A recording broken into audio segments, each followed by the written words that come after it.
This was the brainchild of Miss Cronin, a teacher here, who told us last year about this cart, and I was like, oh my, hot coffee and hot water around children with special needs, no thank you. But then, boom, we went for it, and it is a great, lucrative success.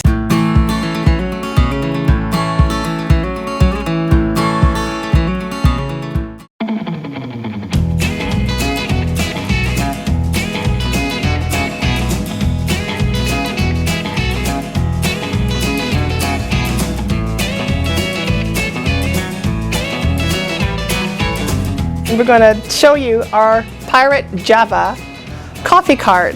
We have a Google Doc where teachers click on what they want all week long. On Friday mornings, the kids in different shifts, because we can't take all 10, in different shifts we deliver the coffee, complete with bistro music.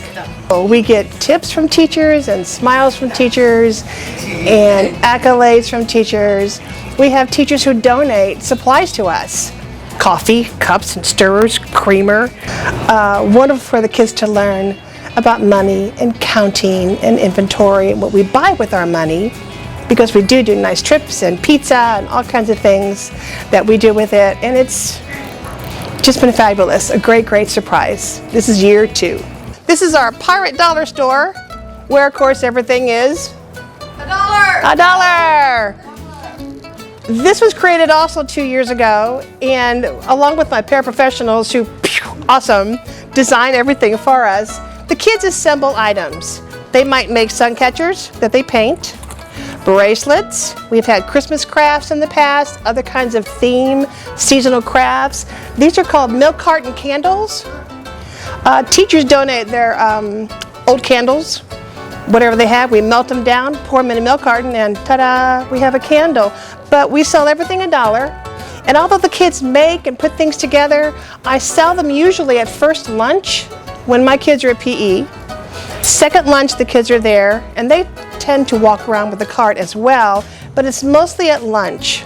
On parent night, band nights, choir nights, those kinds of things, here we are with our cart, unashamedly selling our wares to unsuspecting parents. But this is, again, another great endeavor for students to vocationally learn to make things, sell things, count things, and be proud of what they accomplish.